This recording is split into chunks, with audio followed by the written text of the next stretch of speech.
Hello everyone, welcome to my channel. This is my first YouTube video, so I need your support.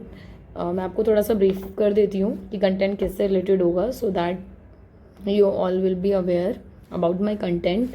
मैं basically political science का content create करूँगी और focus रहेगा आपका CBSE board and CUET दोनों को focus करके चलेंगे. एंड 12th का आपको पता है CBSE बोर्ड में पॉलिटिकल साइंस में दो मेन बुक्स हैं, contemporary world politics and second है politics in India since independence.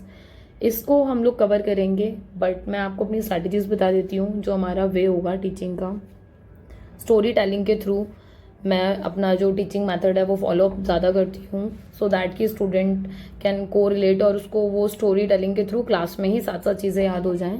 इसके अलावा देखा जाए तो जो बुकिश लैंग्वेज है उसको ना फॉलो अप करके जितना सिंपल फॉर्म में आपको कंटेंट अवेलेबल कराया जा सकता है, I will work on that also. इसके अलावा देखा जाए तो आप एक काम करेंगे, जब भी मेरी क्लासेस लेंगे तो एक डायरी या रजिस्टर कुछ भी लेके बैठेंगे so that you can prepare notes for your self. Because जो शॉर्ट एंड क्रिस्प नोट्स आपके प्रिपेयर होंगे वो आपको हेल्प करेंगे CBSE बोर्ड की रिविजन के टाइम पर एंड CUET के टाइम पर भी.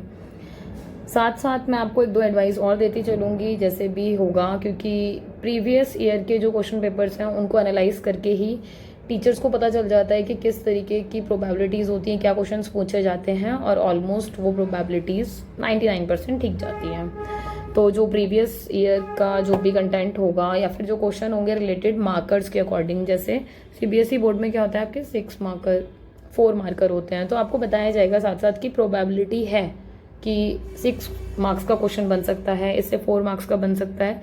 सो आप उस अकॉर्डिंग अपना आंसर प्रिपेयर कर सकते हैं. इसके अलावा CUET आपका MCQ बेस्ड है तो आपको बताया जाएगा कि क्या क्या प्रोबेबिलिटी हैं या किस टाइप के क्वेश्चंस बन सकते हैं, वो चैप्टर्स के अंदर से ही आपको पता चलेगा. क्योंकि आपको पता है कि सारा सिलेबस NCERT का ही फॉलोअप होता है, चाहे CBSE बोर्ड हो चाहे CUET हो, तो इस चीज़ का थोड़ा सा ध्यान रखेंगे.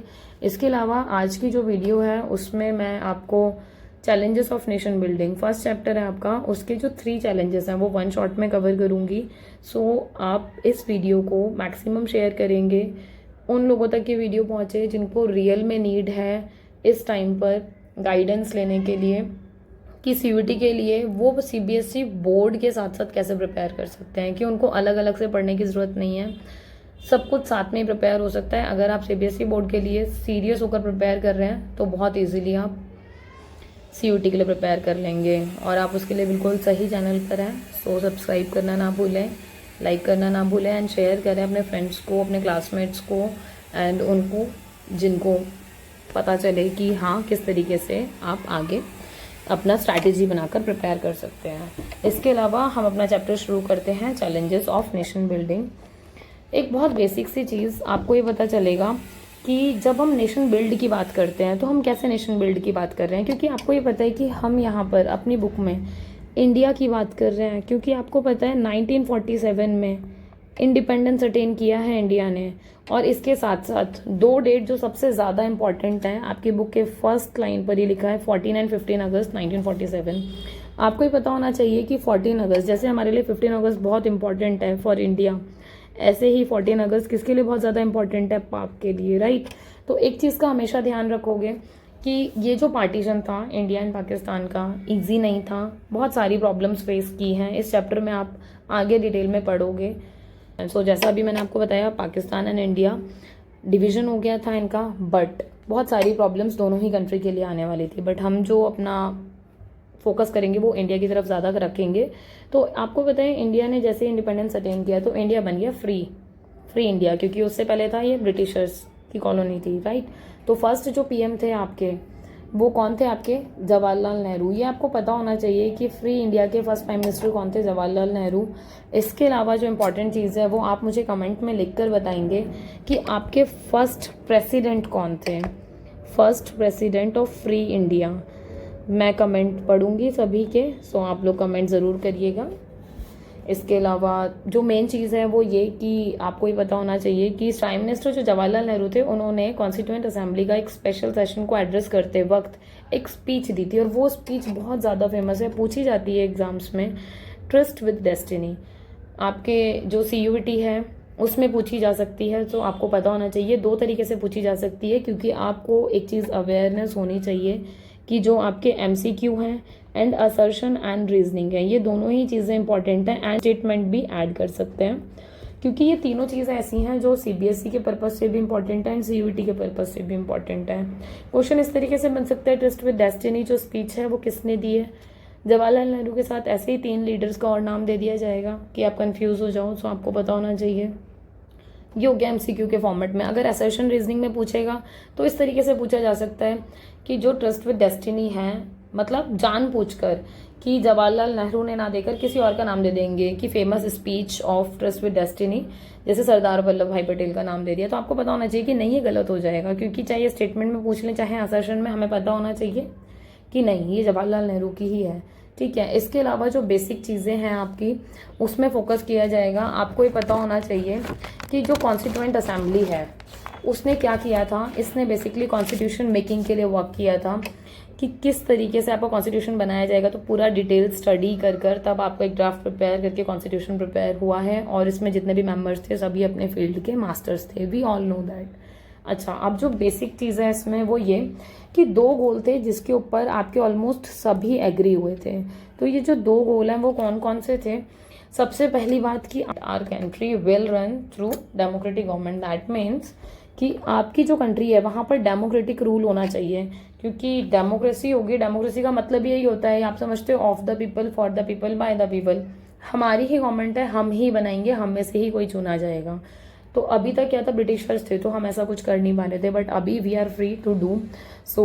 ये वाली चीज़ हुई, डेमोक्रेटिक गवर्नमेंट यहाँ पर इम्प्लीमेंट करने की बात हुई। एंड सेकंड जो आपका था वो ये कि आपको क्या करना है कि जो गवर्नमेंट है वो इस तरीके की गवर्नमेंट आपको क्रिएट करनी है कि जो run for the good for all, that means कि वो पर्टिकुलर किसी एक सेक्शन की तरफ बायस्ड ना हो, वो सबको इक्वल लेके चलेगी, चाहे कोई पुअर है, चाहे कोई सोशली डिसएडवांटेजेस ग्रुप है, या कोई भी है, तो वो सबका बड़ा ध्यान रखकर काम करेगी। ठीक है, तो ये 2 प्रोमिसेस हुई, या फिर ये 2 गोल्स की बात हुई जिसके ऊपर बात की गई कि हमें अपने इन गोल्स को अचीव करने के लिए मिलकर वर्क करना है। ठीक है, इसके अलावा आपको पता है कि जो 1947 का जो पार्टीशन था, इंडिया जिस टाइम पर बॉर्न हुआ था वो बहुत ज़्यादा डिफिकल्ट सिचुएशन थी। इंडिया ऑलरेडी बहुत सारी चीज़ों को सफ़र कर रहा था, और उसमें सबसे मोस्ट इंपॉर्टेंट था पार्टीशन ऑफ द कंट्री, जो कि हम नहीं चाहते थे, बट स्टिल ये चीज़ हुई।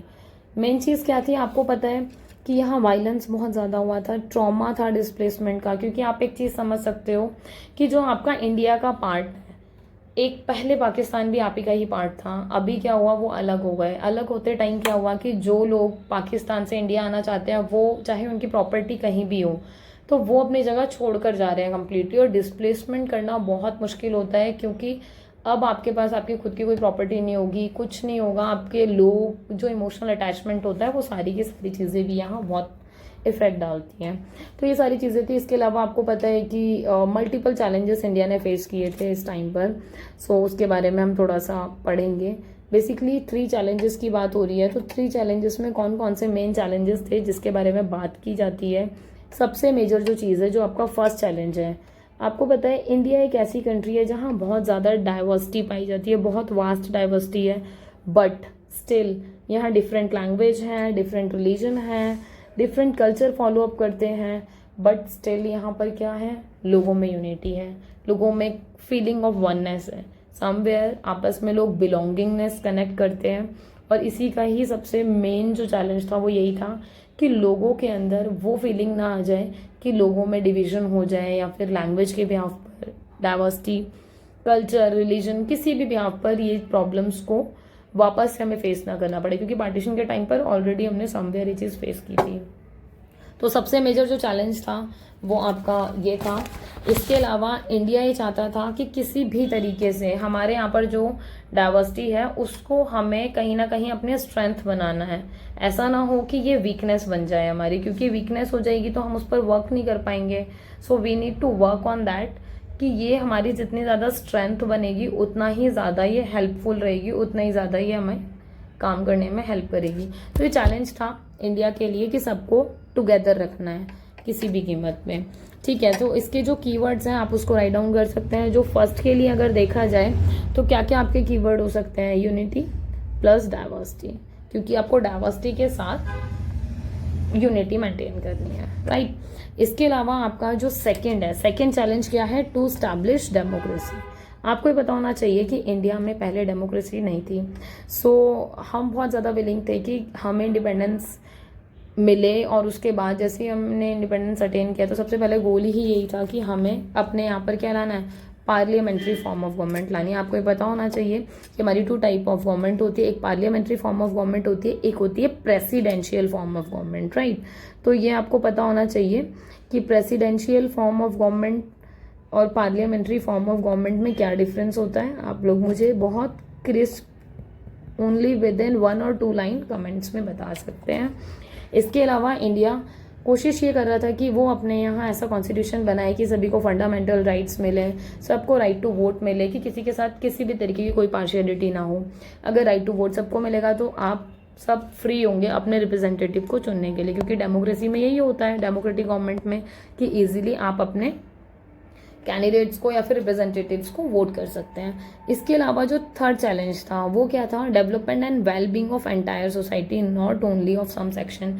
यू शुड अंडरस्टैंड दिस कि हम यहाँ बायस्ड नहीं होंगे, यहाँ पर इंडिया किसी भी तरीके से बायस्ड नहीं होगा, चाहे कुछ भी हो जाए। उसके लिए क्या है, वो सबको इक्वल मानेगा, सबको, चाहे कोई भी सेक्शन हो, ठीक है। तो यहाँ ये सबसे बेस्ट पार्ट थी कि यहाँ पर एंटायर सोसाइटी का वेलफेयर करने की बात हो रही है, नॉट पर्टिकुलर सेक्शन।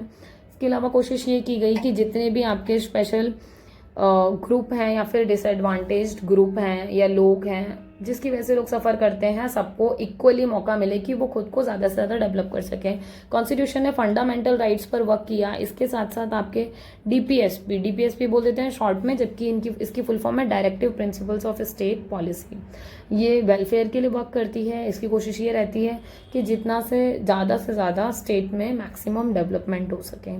तो ये थे बेसिकली आज आपके 3 चैलेंजेस ऑफ नेशन बिल्डिंग। एक नेशन को बिल्ड करने के लिए क्या क्या चैलेंज इंडिया ने फेस किए और इंडिया किस तरीके से उस पर वर्क करेगा वो हम देखेंगे। इसके साथ साथ अब आपका नेक्स्ट जो है वो टारगेट ये रहेगा कि किस तरीके से इंडिया ने पार्टीशन का ट्रॉमा फेस किया, क्योंकि आपको पता होना चाहिए कि डिस्प्लेसमेंट बहुत बड़ी चीज़ होती है पार्टीशन के टाइम पर जो हमने फेस किया है। तो नेक्स्ट वीडियो में विल कवर दिस ब्रीफली।